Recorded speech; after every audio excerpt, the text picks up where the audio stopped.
Hello, this is Jeremy with the Handshake Global Connections online forum. We're here with our panelists today. Handshake is dedicated to connecting people across markets, nations, and cultures. We're trying to get people to collaborate more for mutual benefit around the world, and we think the best way to do that is through authentic connection. So we've got a great group of people here today, mostly in Uganda and California, but with backgrounds that span several other countries. Um, and the idea behind these conversations is to get people to connect more and to make it more commonplace and easy for us to connect with people and places that we don't usually connect with, so we can leverage our collective strengths and work towards more collaboration across the world. We have people here today from the investor community, from the startup community, from California and Uganda. I'm on the ground here in Oakland, California, and Handshake's field director, Beth Henneberg, is on the ground in Uganda right now, facilitating our panels over there.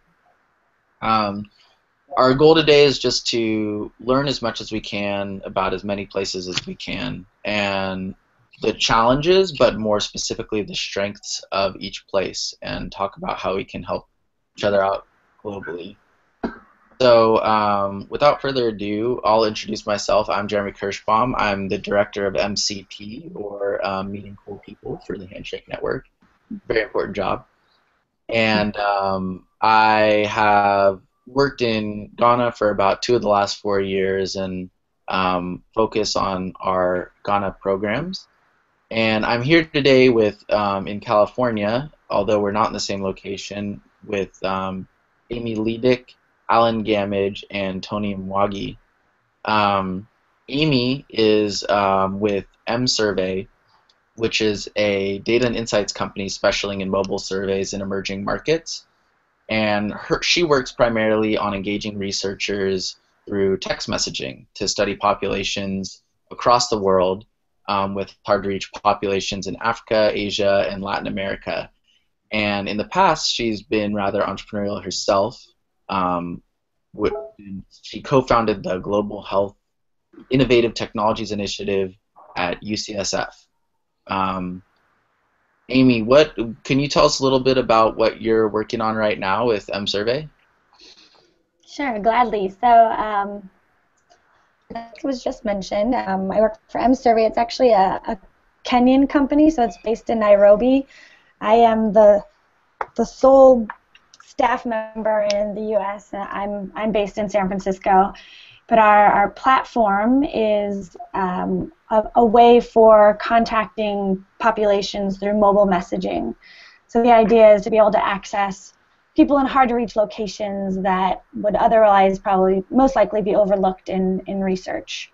I previously worked for many years at UCSF Global Health Sciences conducting HIV research, so I used to travel back and forth often, go on foot to find people, interview who we could find. So once I'd heard of M-Survey, I thought it was a very good way to get in touch with people more conveniently. So yeah, my specific role for M-Survey is to partner with different universities and researchers who are conducting research, mostly in the health field. But so connecting those researchers through M-Survey to their study populations. So an example is we have a researcher at Harvard who uses M-Survey to follow up with women who are taking medication called PrEP, which is medication to prevent HIV transmission. So women will show up to a certain clinic. This is in Kenya and Uganda. So they'll show up to the clinic, they'll begin taking that medication, and then through this SMS messaging, the researchers follow up with these women to see whether or not they're taking the medication regularly, if they're having any side effects.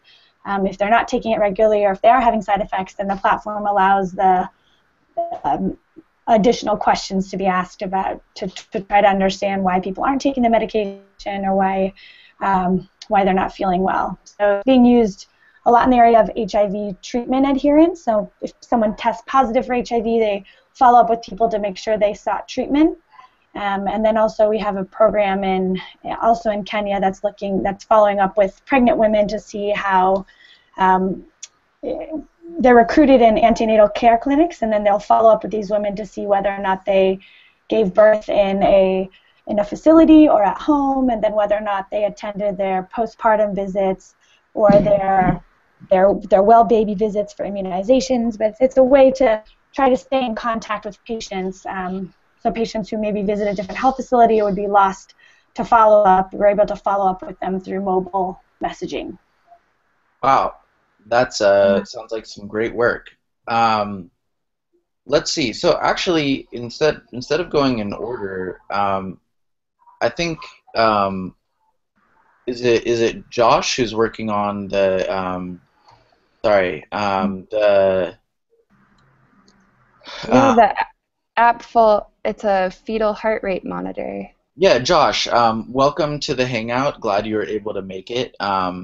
It sounds like what Amy is working on in healthcare. It sounds like you're both in healthcare. I'm wondering if you'd be willing to tell us a little bit more about what you're doing. I know it's a mobile app-based fetal heart rate monitor used to diagnose prenatal problems in pregnant women. So what is going on with that right now, Josh? Hi. Hi, everyone. Hi, Hi. welcome. Hello. Can you hear me? Hello. Hi. Yeah. So, well, thank you. So what it's called WinSenga, by the way. So what we're building with WinSenga essentially allows midwives or any first responders, if you like, in low resource settings to carry out standardized prenatal monitoring, but also be able to extend this to labor. The reason, the gap that it fills resource settings, what you have is archaic 18th century technology because machines like the ultrasound scan are largely unaffordable. To answer your question more directly, Jeremy, can you still hear me? Yeah, definitely. Yes. We we just went through our third how would I call it, third prototype. We have some new hardware. We've improved the software a little bit, but we are still a number of months away from market because before it being a medical product, so it's not just a software-based product. It has hardware that has to be tested. Pretty much the sort of process that you have to go through with the FDA in the US. Absolutely. Does this answer every question that you had? Absolutely, yeah. It's no easy task getting FDA approval. Thank you for hopping in there. As we're getting our intros, we have a couple of more on the U.S. side. We have two more people. One is Alan, and Alan, I think that what you're doing also connects in some ways to what Amy is doing, in that you're both interested in helping information get to people and innovating on how that happens. Could you talk a little bit about what you're doing in Davis? Yeah, I can definitely. Well, thank you for inviting me to be part of this panel. Appreciate getting to know you guys. Amy, I think you're doing really wonderful things as well. So I'm the founder and executive director of the Study Spot. It's a co-learning space. What we're trying to do is figure out ways of improving higher education pathways, figuring out how to help students learn more from a mentored perspective. So the co-learning space is a place where people come together and learn, but what we try to do is also help them reach out to find mentors in the fields that they find interest in, and then create authentic projects that they'll work on, and then that would create a curriculum for them that in the process they would build a portfolio and have documented evidence of their learning. And what we're trying to do is work on a system where that could be equivalent to college programs. Great. that's And Alan, I think I it seems like everyone here has a strong theme in East Africa, and you might seem like the odd man out, but I think that you tie into this really importantly because you have an open platform and a co-learning space, and that's also very much what Brian is doing um, over in Uganda with his involvement with Hive Collab. And actually, when we were first starting Handshake, we thought about it as a kind of like co-working space to connect co-working spaces, even though we don't have a physical location. And no. so I'm really glad that was such an open platform, a study spot that you're here, and I'm interested to see how it could connect to other places in the world too. Um, Brian, do you maybe want to touch, since you're also in the co-learning, co-working arena, do you maybe want to touch on your work with Hive Collab and your upcoming efforts with Ampion?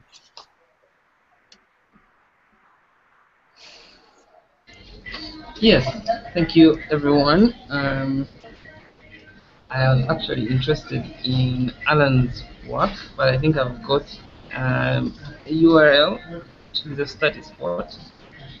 But just to mention that I am no longer with the Hive, but I'm still in working with innovation hubs. This time, should I say, at a much more strategic level as a consultant. Currently working with the Run Labs Resilient Africa Network Club, which is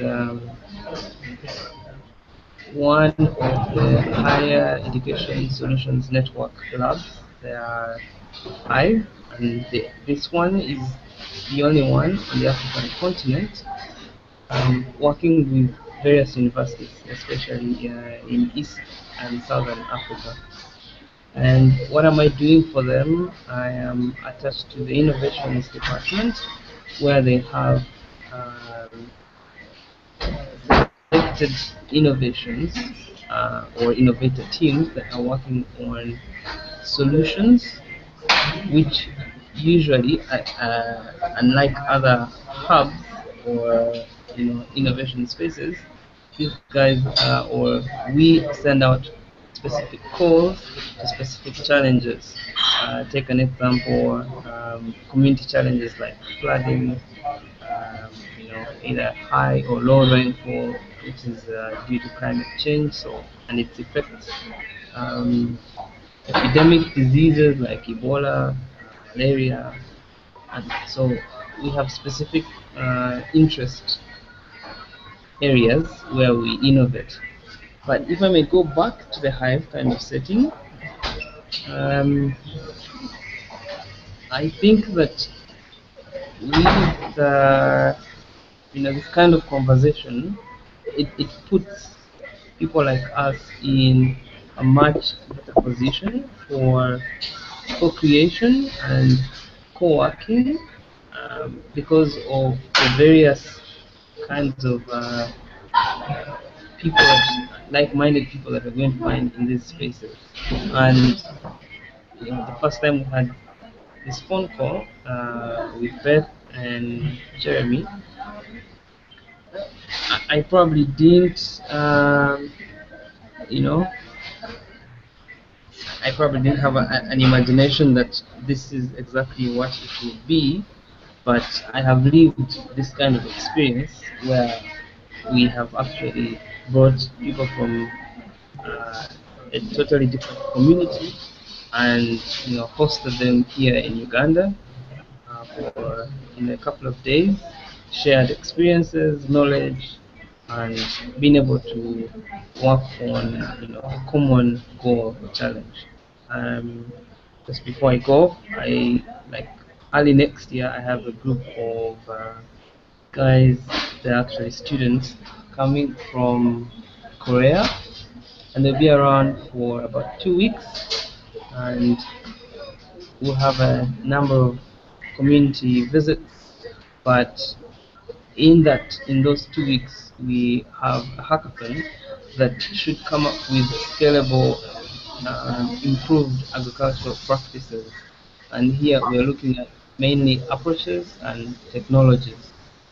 So yeah, um, Great. That sounds like some really wonderful efforts ongoing right now, and we'll circle back with you in a couple of minutes probably to give us some more information on to speak to your experience with connecting people in a productive way and what's worked and what hasn't. Before we get going on that, I did want to give Tony a chance to talk about what he's doing. Um, Tony's the founder and CEO of diasporainvestors.com, which is a network that helps give advice to investors on how to make investments in emerging and frontier markets. And he has been making the rounds in San Francisco and building that initiative. Tony, could you speak a little bit to that? Yes, sure. Thank you for having me on board today. Um, Diaspora investors, what we do is try to connect people in the diaspora with investment opportunities back home and also here in the US. There's limited information that the diaspora has access to as far as what to invest in back home. In the development world or social impact world, remittances by the diaspora has surpassed foreign direct investment, which means that the people in the diaspora, people that came from in this setting out, let's say specifically talk about Uganda, people that immigrated from Uganda and are living in the United States, are living in the UK, are living in other parts of the world, are remitting or sending money back home more than the World Bank is doing as far as to support development. Now, there is limited infrastructure or platforms to channel those remittances to investments. And a good example is what the panelists here are doing. The people in the diaspora do not know that there are these opportunities. We mostly focus on investment, for example, in the securities market. There's limited information on that to start with, but even the emerging entrepreneurs, being able to access to investment opportunities in startups, in social impact initiatives, and so on. So that information is limited, and that's what we're trying to bring to the people in the diaspora so that they do have access to this information. They can learn, for example, about WinSenga, what WinSenga is doing, what they can do, because other than, for example, sending an investment if it's a for-profit enterprise, there's also the intellectual input that a lot of people in the diaspora have. There are people that have lived in the West, have been educated in the West, and have a lot of information and input that they would be willing and able to remit as well back home. And learning about these opportunities, even from entrepreneurs and startups and so on, is one of our goals, so that we can provide this information to people in the diaspora here in the U.S. and over the world. Great, wonderful, and it'd be interesting in the future to see how we could draw in some of those people and maybe draw some more direct connections between those in your network and the entrepreneurs. But I'm curious from the point of view of there's you and Amy both are working on initiatives that really directly, and Brian too actually, are working on initiatives that really span both sides and are constantly in both sides. And I'd be really curious to hear what are things that you've done that really that have really worked in terms of keeping that connection effective and really communicating from both sides and keeping an initiative going across two continents. Amy, would you maybe like to speak to that a little bit?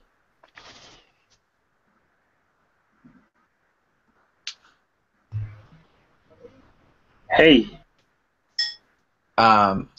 Amy, are you there? All right. Sorry, I was on mute. I'm here. Okay, sorry. I said the first key thing is managing different time zones, which I'm sure you all are familiar with. But what I really like about mSurvey, about this company, which is different from the space that I used to work in, is the company is entirely in Kenya. So it's a application for Kenyans in Kenya. So all of the staff, everybody really understands the context. My role here is just to connect people to mSurvey, but I like being able, like having the company based in Kenya is a huge advantage to just understanding the context. But I say just strategies is being flexible and how to just connect with people. So in this day and age, it's much easier to connect over different mediums. But so between myself and the office in Kenya, we're constantly on WhatsApp and Skyping and Google Hangouts, and we're using every medium to just stay in touch to a level that it doesn't feel like we're as far away as we really are. Yeah, that's a big issue. I'm curious to hear both from you and particularly Brian, when you're talking to people who are not involved in deeply in the tech scene in East Africa, what are really easy ways that you kind of get them up to speed quickly so you can start collaborating with them and get them over that initial hump of understanding the kind of opportunities that are there? So first, I like to know on their side what gap can we fill for us as East Africans. I'm always positive that there's a gap that we can fill. It could be a knowledge gap, it could be a research gap, whatever. And then does the same gap tie into ours? Once we have sparked off a relationship, what is going to keep us, yearning for each other?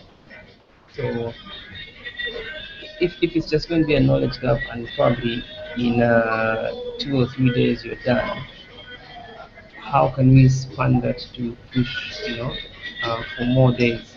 So that's where usually when I'm coming up with programs, I will I always begin with activities that can get us to bond more before we start fighting for information. So if we're looking for the same piece of knowledge, can we go out and get it together? Can I show you how we do it in my community? And you can help me improve. Either way, we are getting off in the same foot together. Yeah, Brian, you're starting to fade out a little bit. I think your connection is getting a little fuzzy, but what I heard was you saying that in order to get people to, the first thing that you try and do is get people to do things together and build connections so that it can go beyond just the short amount of days that you have together. First, just before we continue, we're joined by Andrew Salema, who is also on the ground in Uganda. He's the founder of Ludigo Creations, which is focused around creative projects and does everything from interior designing to photo framing, and is also has a platform for visual artists to display their work. Andrew, do you want to just quickly add to that about what you're working on?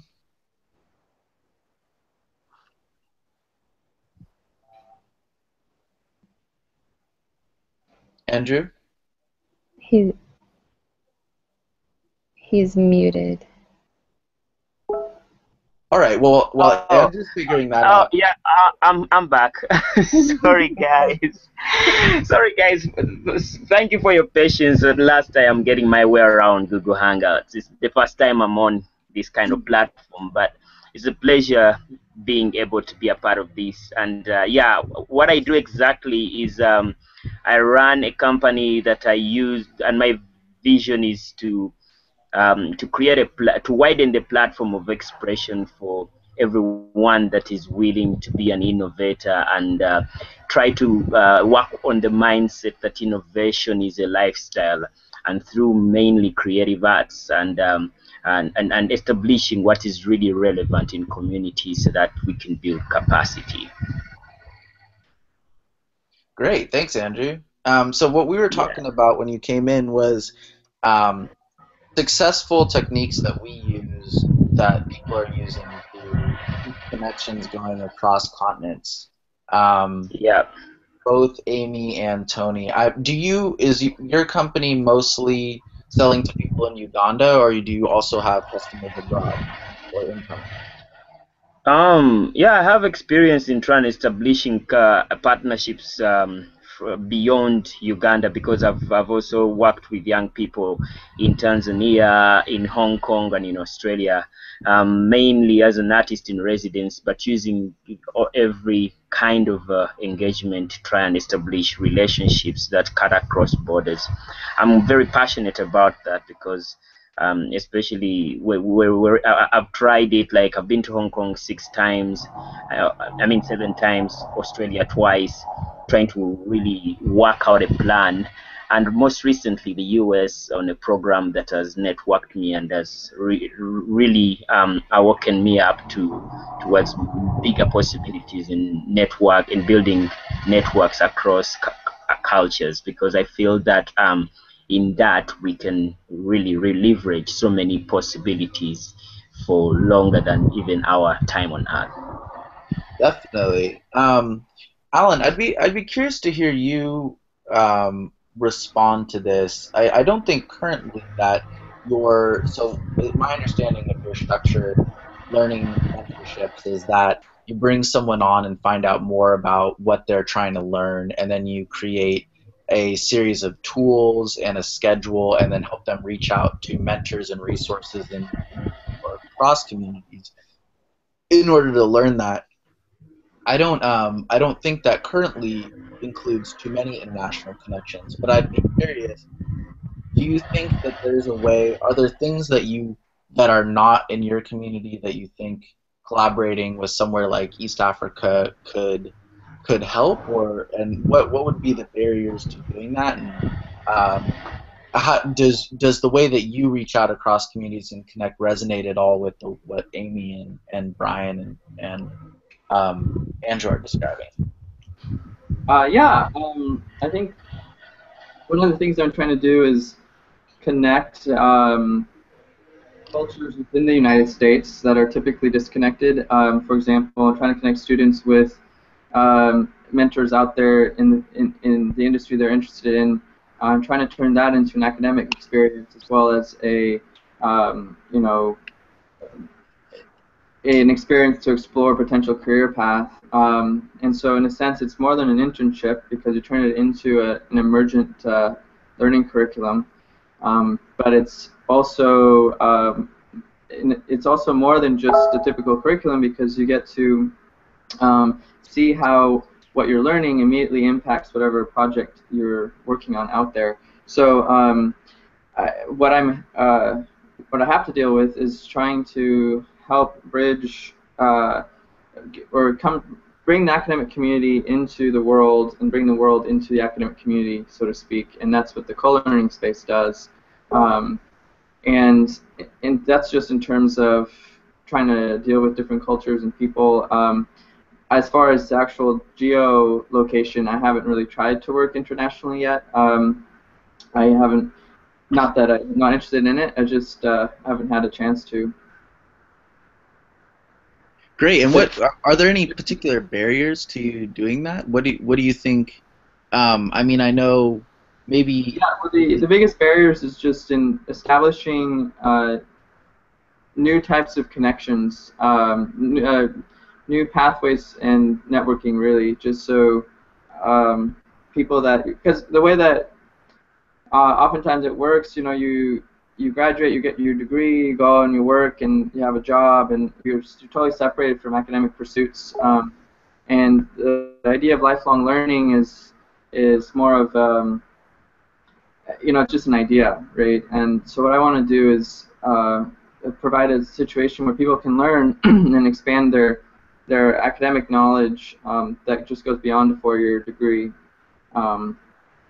But sorry, your question originally though was how do I actually bridge the two? And right now, since I'm just starting, I just have to work with the local community that I have, going to networking events and just trying to establish meaningful connections with people. So and also getting my students to go out and start doing that as well. I think it just takes a lot of persistence, but. To address your other question about what sort of things can potentially East Africa help out with on my end, I think for me, I haven't really thought about it, but I think a lot of what's going on there is a rethinking of how they create structures to support their social systems and to innovate and create new structures, and so. They're a great place for people to try new things, and I could see educational innovations out there, that could get started and potentially inform the rest of the world here. That we're kind of stuck in our industrialized way of teaching now for like 300 years. So we could learn a lot from East Africa and in what they're trying to do out there, I think.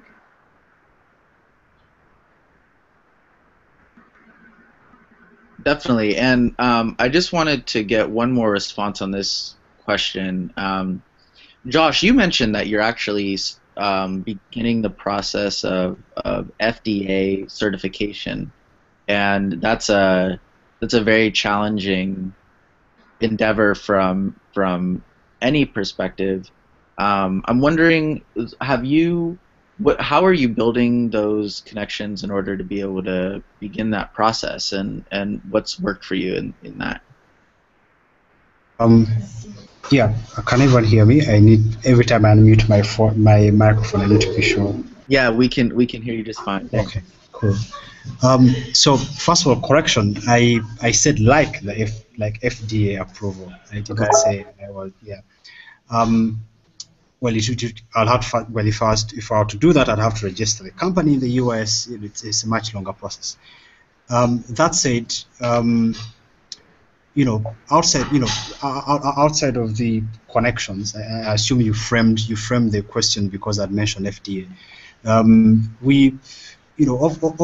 the years, 90% of the engineers that I've worked with, funny as it sounds, have been outside of Africa. I mean, Australia, I mean, Russia, I mean, the US, and for us it has been sort of easy, I think, because we are for profit, but we have a very big how do I call it? There's very big potential impact, so there are also people usually willing to come on board to Hello? Yeah. I think I dropped something a while there. So people are coming on board to help push this product from where it is now to where it is going to be in a year or two from now. I'm sorry, I have a problem. I always talk and think at the same time. Could you? No, definitely. That's what this is about. Is thinking about things we don't usually think about. But you bring up an amazing point, I think, which is that, of course, a lot of the global investment is not just about the United States versus places outside the United States, that particularly in many parts of Africa, the most active investors are Chinese or Brazilian or Russian or Indian. And I'm curious, Tony, whether in your network of investors, whether you're partnering with people in many different countries, or if your focus is mostly on the diaspora to United States.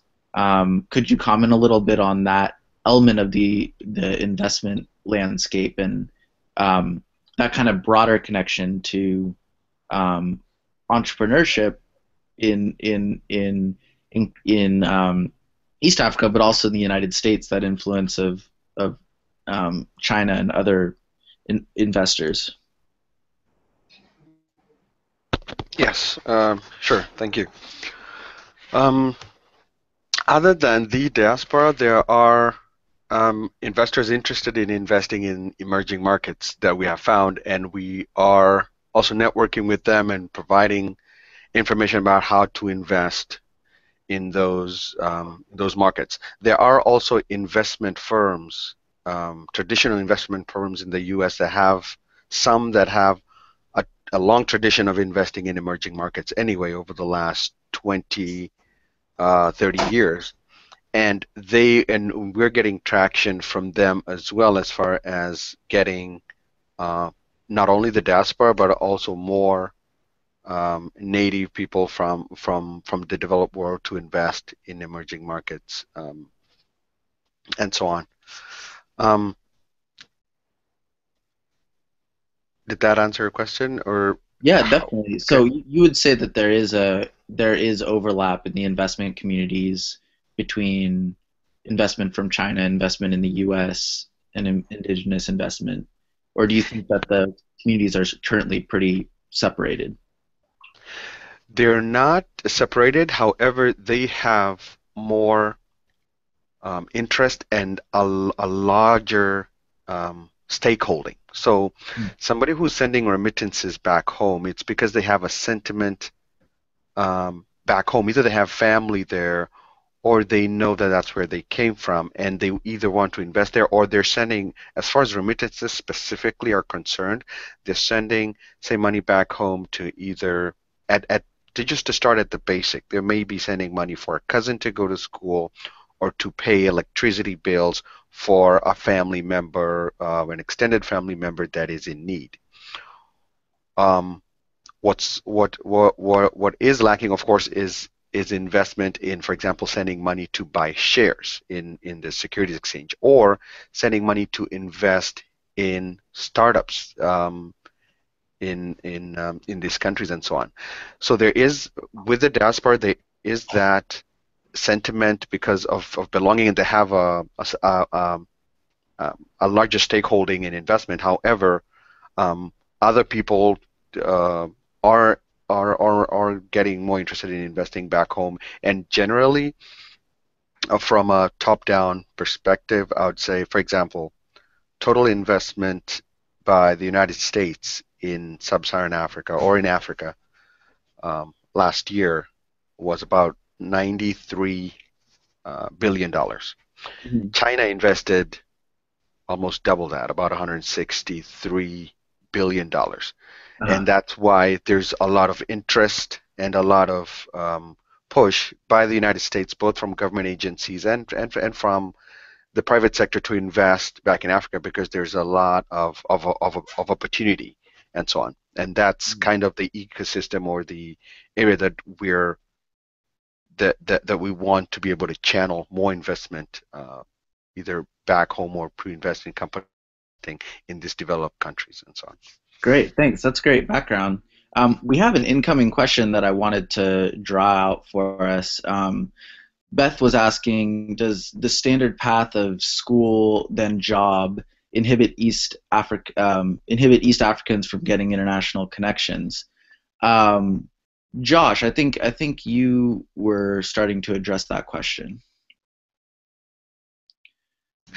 I think, the standard, the standard school, school then get a job path is, for lack of a better way, is what I'd call the traditional way.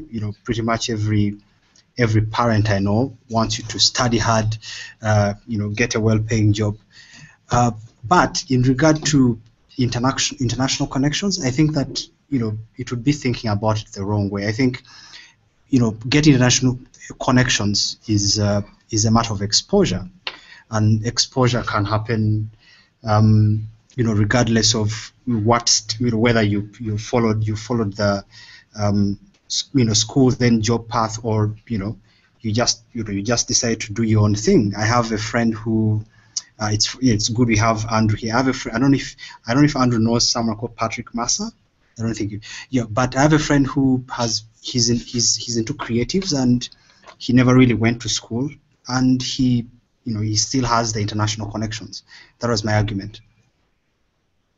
Very interesting. Yeah, I totally agree with you. Sorry to interrupt. No, please. Yeah, I totally agree with you. It is really about positioning yourself, and for many, it has happened. Like once the quality of their work and their character does position them automatically, and they are noticed by someone who can expose them. But if I'm to get back to my own experience, despite having the connections, sometimes it is hard getting to know your way around and how to engage people specifically towards long-term relationships. I think it comes with to me it comes with my personality that I'm waiting for maybe my experience to engage me. But the experience I had when I went to Yali this year is that I kind of like woke up to the reality. Like if I knew half of the things that I got to know, especially having to prepare your elevator pitch and engaging people specifically on how you want them to come on board.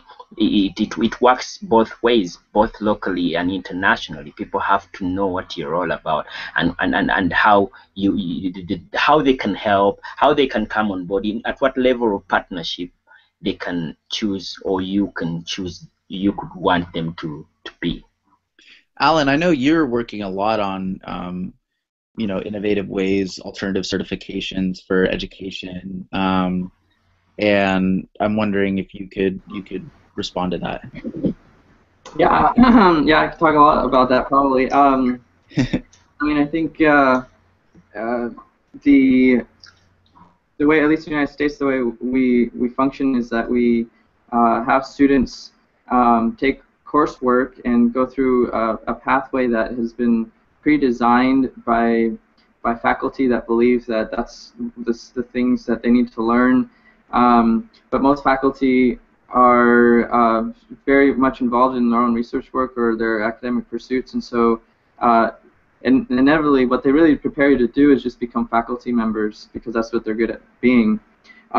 So in order to, from my perspective, in order to help a student, I mean, unless the student wants to become a faculty member, then that's great, but if they don't, then they need to have mentorships, a pipeline to connections outside of the academic sphere, so that they can really tailor their academic process so that they can pursue their interests more directly. And I know we talked about how if you are a very someone that creates possibilities for yourself, you can create relationships, international relationships, as well as intra-national relationships that can help transcend your institutional boundaries. But it takes a lot of effort, and if we could decrease the amount of effort it takes to do that specific thing, then you can put more energy into innovating or developing whatever creative pursuits you have, and making more of an impact. Interesting. Before, looks like people want to return to the investment question, but I first wanted to hear from you, Amy, just in working on both sides, in working in Kenya, when you're both conducting the surveys, and I think M-Survey works on a network of nano entrepreneurs in order to collect the data where people are kind of paid per or credited per question or survey that they're able to fill out. And is there a gap that you've seen between the people that are able to provide value to your company and the educational qualifications that they have? Yeah, sure. So I would say, I mean, I think there's kind of a difference in who uses our platform and then like our staff.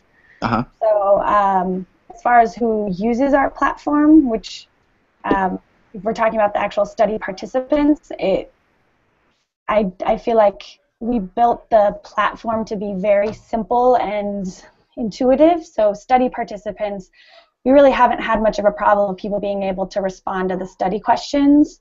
There has been a question about literacy or language to conduct the different surveys, and in Kenya specifically, we always conduct the surveys in English, which was kind of information that we gathered from our study participants. Even though many speak Swahili, they read and have learned in English, like studied in English, so they prefer to have their studies conducted in English, and that hasn't been a problem.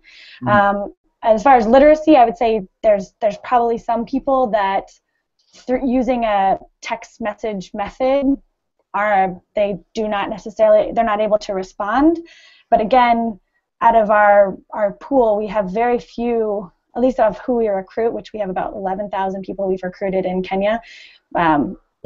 They've been responding, and we have both open-ended questions and multiple choice questions, and by far the majority are able to respond with at least some level of, like, they're able to respond to the open-ended questions with valid responses.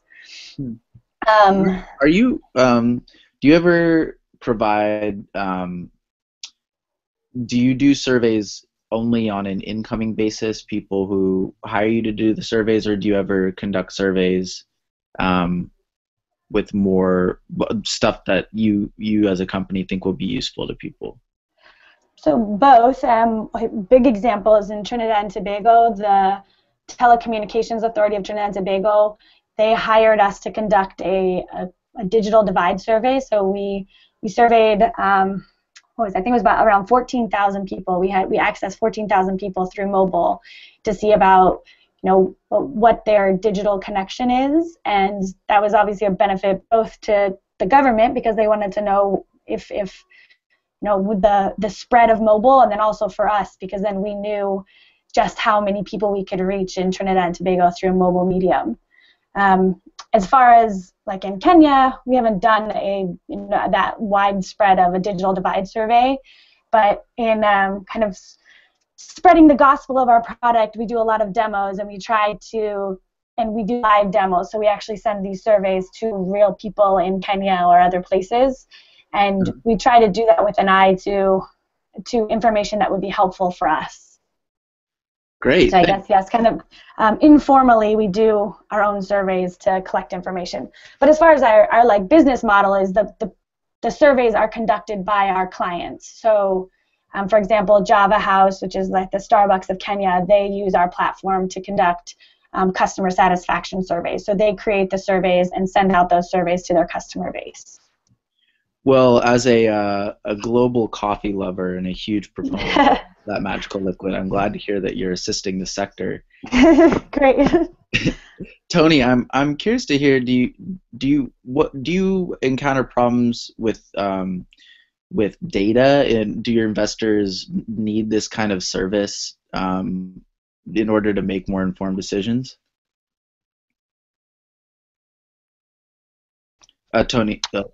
Yes, I'm here. I'm not very familiar with what kinds of data or surveys that mSurvey has. From what Amy says, it looks like they do work with the private sector. For example, like she said, Java House and so on.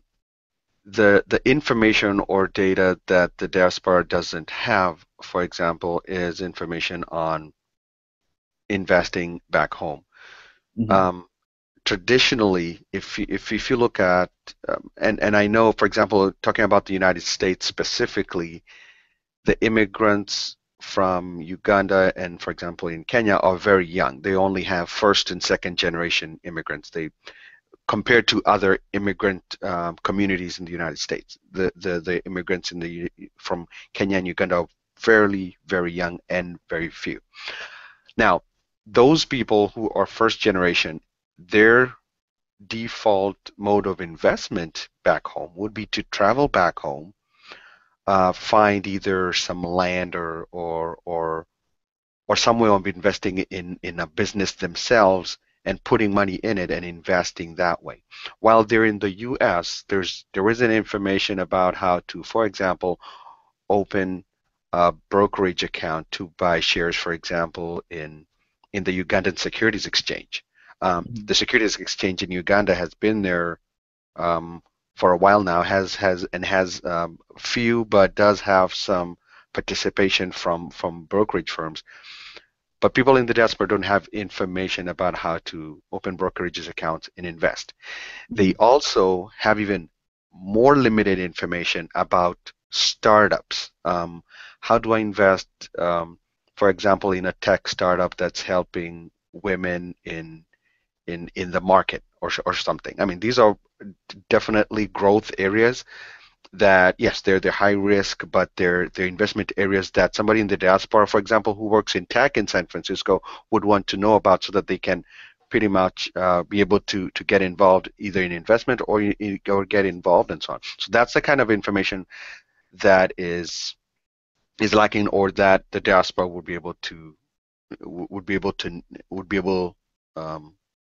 to utilize if it was available and so on. So I'd like to know more about what Amy is doing, and especially on the ground, what kind of impact or what kind of surveys, does she have any data that she can share with us? For example, like what outcomes have come out of it, and so on. Yeah, Amy, do you want to respond to that? Yeah, sure. So I think related specifically to the diaspora, we haven't done any surveys related to that. But so like I mentioned, that the client, if someone was interested in that, they would create a survey and send that out. So as a shameless plug, if you're interested, we can discuss that further. But yeah, so I guess our other outcomes are, my work is specifically health related, so it's more related to health and less about investing. Are you curious about those outcomes, or are you specifically related about remittances and investments? No, that would be helpful as well. There's investment in healthcare and so on. So from what you just said, is it, for example, like M-Survey, the people utilizing it right now, and I can see probably from your sponsors and the support that you have from universities out here, is it mostly on a social impact perspective that M-Survey is working in, or is it also getting data for profit? For example, a bank in Uganda or in Kenya that would want to find out how many people are investing in stocks, in agriculture, or in energy. Is it surveys that private sector can use, for example, for their own benefit to survey, whether it's local surveying local investors or even foreign investors? Yeah, absolutely. So we have two arms, one being a market research arm and one being this health and academic arm. So I think what you're asking more about is the sort of market side. So at this time we don't have banks that are using it, but that it's definitely an application. So I'll go back to the example about Java House, where Java House has created surveys that they send out to their customer base. So for example, it's about customer service, so after somebody purchases a coffee, they pay through M-Pesa, and then through that phone number, a survey is sent back to them asking about, how did you like your coffee, how is your service?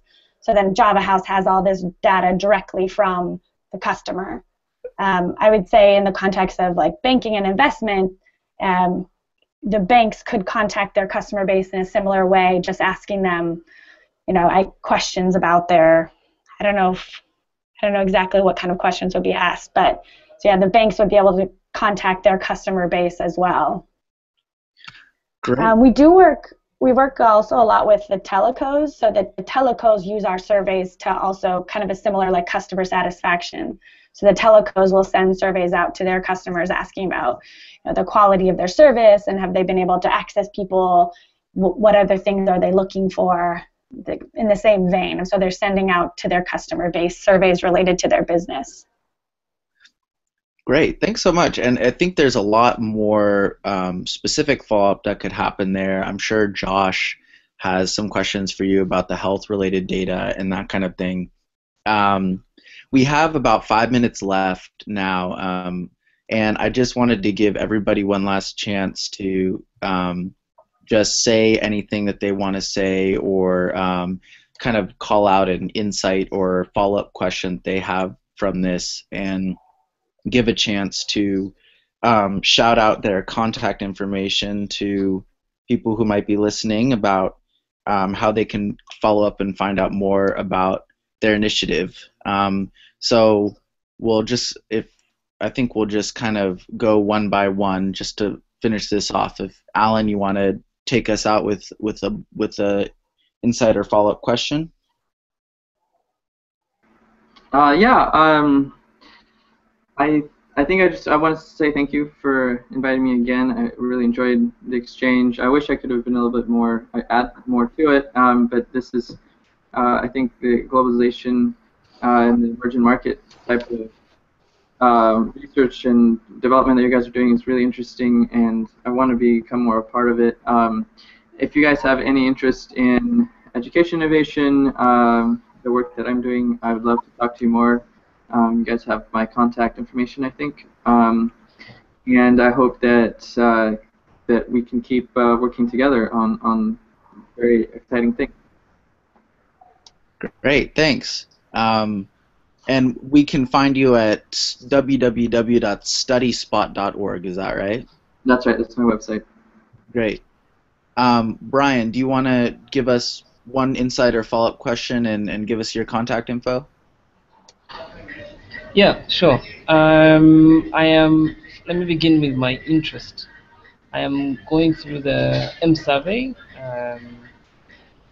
I hope that I can follow up with Amy, right? Yep. Yes. Especially on customer experience surveys. Great. But there's a discussion here in the messages, and hopefully on another call we can have a discussion around standard paths of academic experience and how they influence our graduates and the tech innovation ecosystem as a whole, because there's a question that was answered about exposure and investment funding. I think it's more than just exposure. It's even where we have come from in terms of where we go to school. But otherwise, it was great having listening to all of you guys. And I'm just going to type my URL down where I can be found. Thank you for the opportunity. Absolutely, and we'll make sure to share out that URL when we post this recording later. Josh, do you want to give us your contact info and one and a takeaway or follow-up question? Yeah. First of all, thanks. Thank you, Beth. I don't know if she's still on call, for making this happen. This has actually been quite awesome. What do I want to say? The one thing that I think we could have discussed was talent gap that we have this side of the world, and the major and pivotal role that having these sort of connections helps us bridge. I think it was Tony who might have touched on that. Outside of that, am I allowed to say something I'm looking for here? It's a technical thing. Am I allowed to say that here? Hello? Yes. Oh, please go ahead. Oh yes. Yeah. So with this is as good enough a forum as as any. I am looking for a digital signal processing engineer. If any of you know anyone, I would be happy to get them on board. My website. I'm going to type the website here for WinSenga, but you can also get me on Twitter at Joshua Okello. Just my name, my first and last name. Thank you, and it has been great talking to you guys. Great, thanks so much. And that's Thank you. winsenga.org, WINSENGA.org, and that's at Josh Okello is his Twitter handle. Let's see, Andrew, do you wanna give us your contact info and one follow-up question or comment that you have to take us out? Oh, sure. I would like to do that. This has been great. I feel I joined late, but the topic was the discussion was engaging enough. So I appreciate all of you that have taken this time. Anyway, I would like to. My contact is I have a website, www.ludigocreations.org, and my Twitter handle is at Ludigo Creations as well. So yeah, I'm on the lookout for creatives and people that are passionate about innovations from artistic point of view as well as from a technological point of view, because we believe that those two can coexist. And very soon we'll be posting something on my website that is an update of the art camps, the creative camps that we're going to be running, that will be mobilizing creative people from around the world. Wow, that sounds like an amazing experience. Make sure to have that information up in our blog.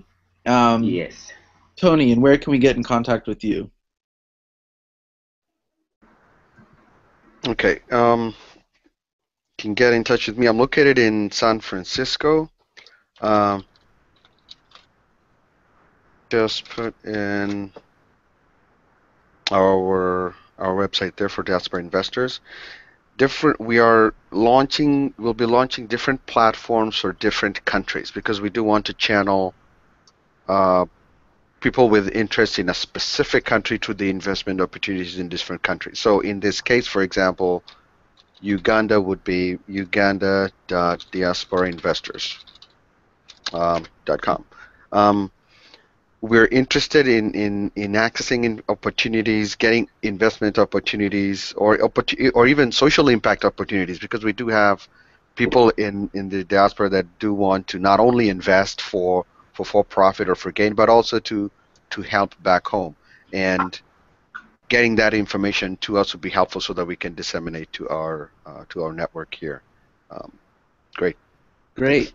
Thanks so much. And Amy, you were already able to say a little bit about M-Survey, and if anyone wants to get in contact with M-Survey, they can use the Twitter handle @M-Survey to reach out to them. I just wanted to give a thank you also to our field director, Beth Henneberg, who's been facilitating things on the Uganda side from a tech and networking point of view. I'm really excited about Handshake Network as a platform for connecting people, and it's inspiring to us that we're able to introduce people and get them to collaborate together. So please keep in touch, and anything that comes out of the conversation here, please keep us in the loop.